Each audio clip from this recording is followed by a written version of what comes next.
surrounding Hyderabad. And we mostly are looking at indigenizing. So we are looking at one at the system levels, probably Anupam Sharma will talk about that along with the TSA.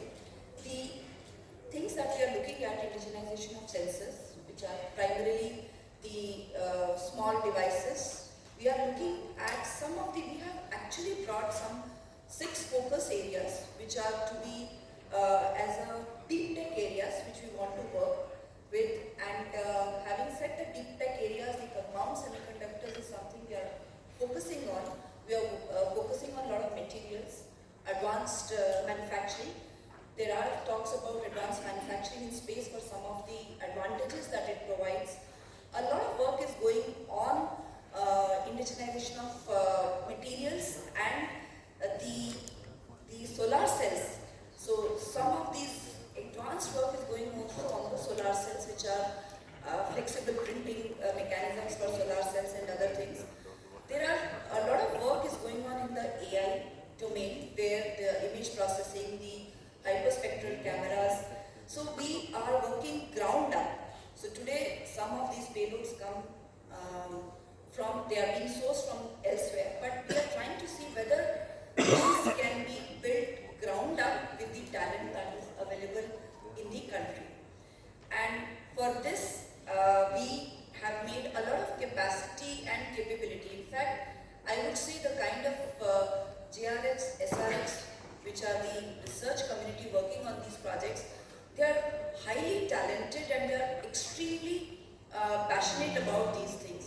And we are building a large capacity in terms of the manpower through these initiatives. More than that, we are investing a lot in the kind of equipment that is required to actually get this going. So it's an all-round activity that we are taking up with the focus on certain deep tech areas.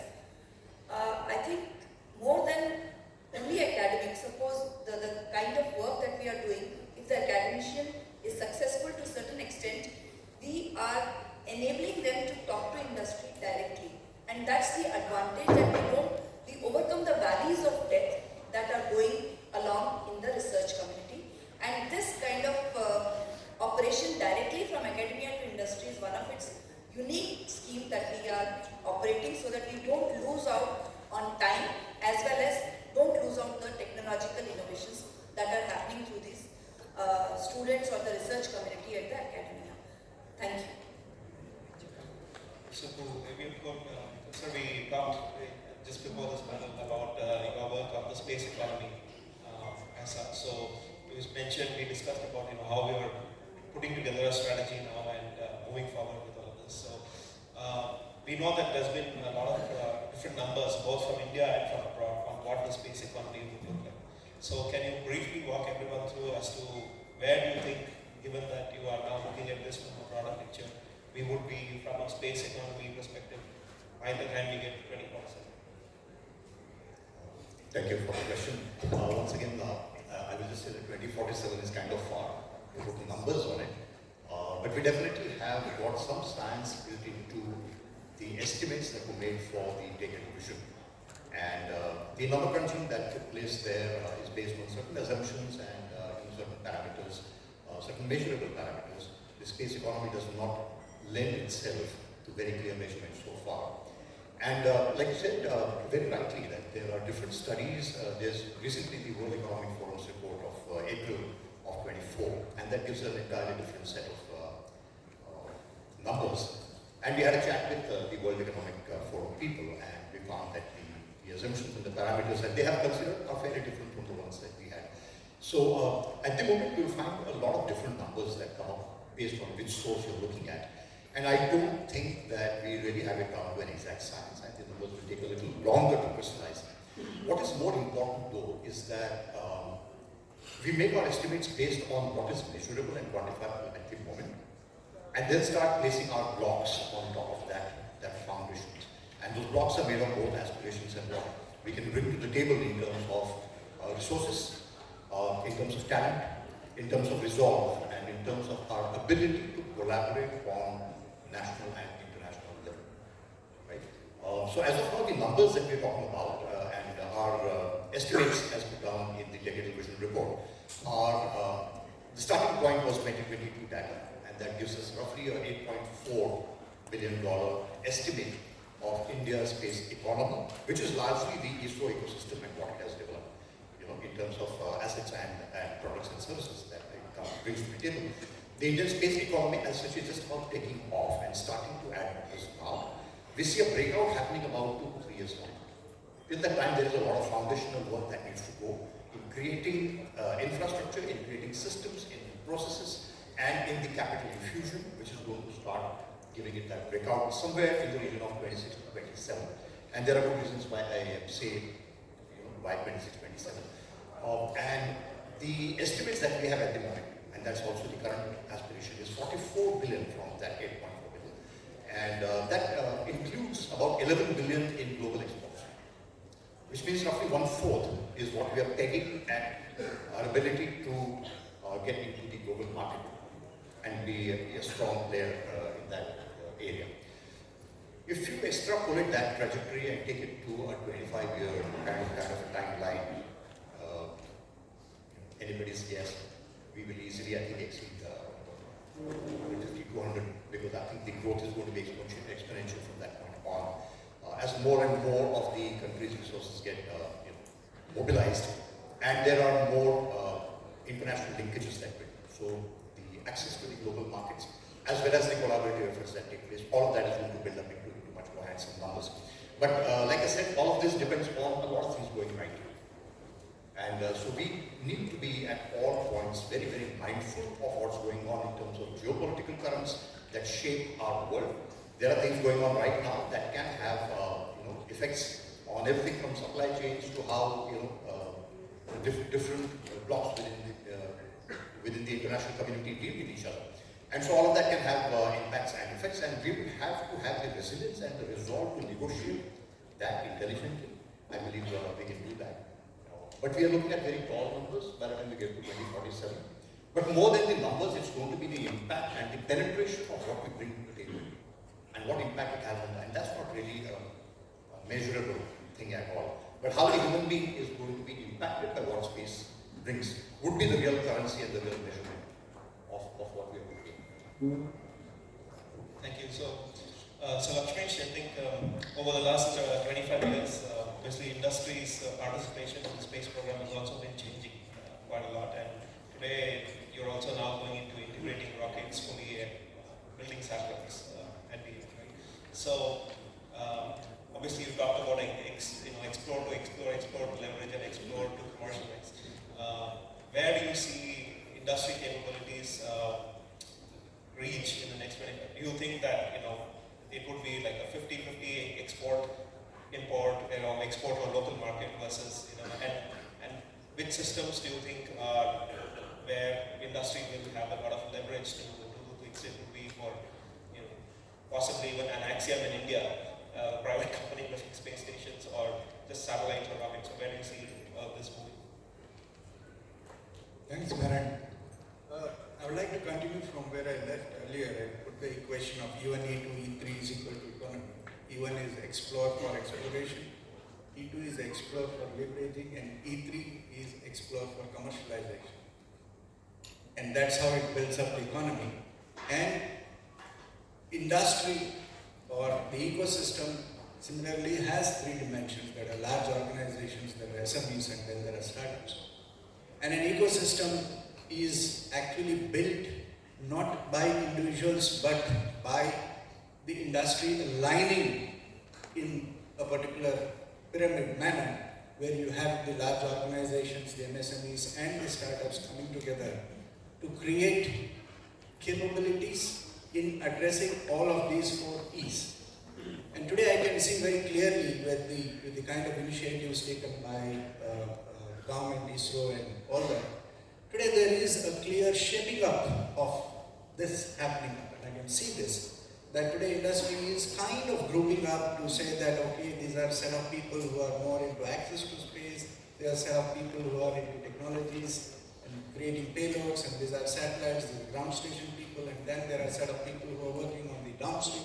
So it's beautifully evolving. the supply side is evolving. I think the essential part for us now is to evolve the demand side.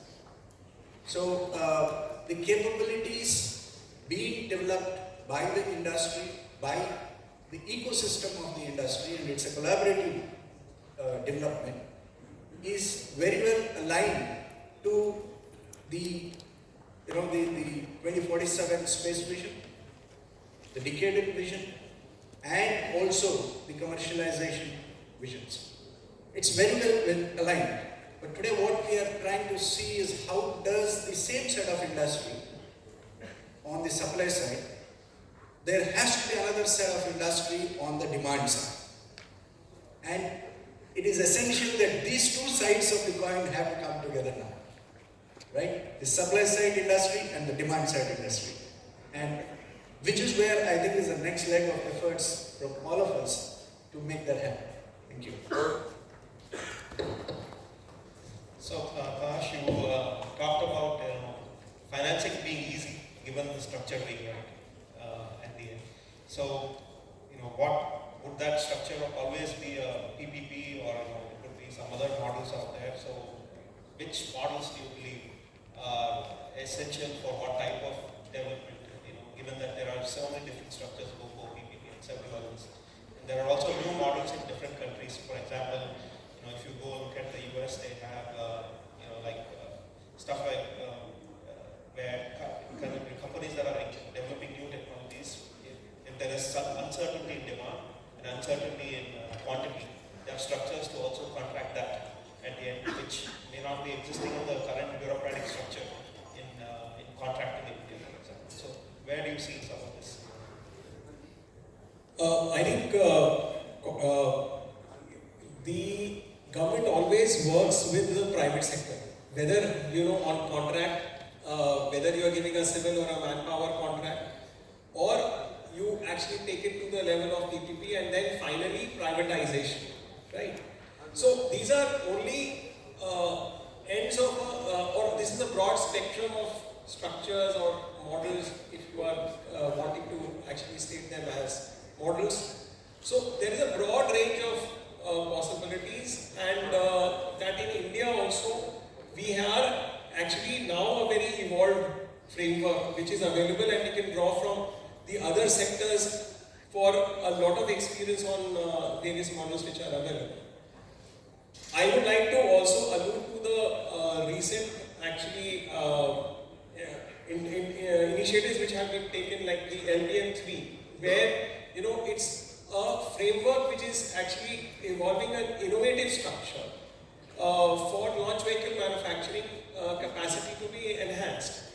Similarly, on the data acquisition, we are working like with InSpace in creating a framework which actually allows us to move to a satellite agnostic data acquisition and ensuring data availability for a lot of public purposes in the country. And these are important signals, as was said, that there is a demand aggregation. The demand side has to build. Now, that demand aggregation is something which will actually drive the ecosystem of actors on the supply side also, because there is a certain assurance that we are actually seeing of the uptake of the services or the manufacturing which is actually being taken up on the supply side. In fact, one of the key things which actually is going to be acting as a key catalyst for this purpose is going to be the venture fund which is recently been announced. And that, I would say, will actually create a lot of actors which will complete the value chain. And as I had already prefaced by my last comment, that we need something which actually is a vision which actually galvanizes all of this together to come into unison and deliver and take us beyond this. So I think we are all gathered here, and I really believe in the magic of togetherness, that if we think together, then we'll definitely make a distinctive proposition. So I think the space vision will actually hold us together and take us to the path of leadership in space. Okay, thank you. So we have a few minutes left before the panel ends. So given that we have some time left, if there are any questions by anybody here, I'd love to have that for the panel. So if there's any questions, please feel free to raise your hands. Or we can have that.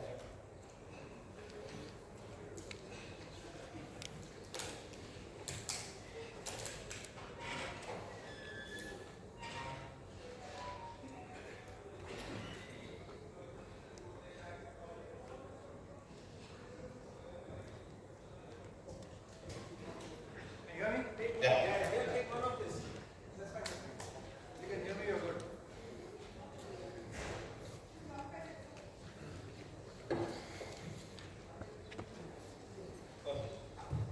My name is Admiral Suresh and I represent the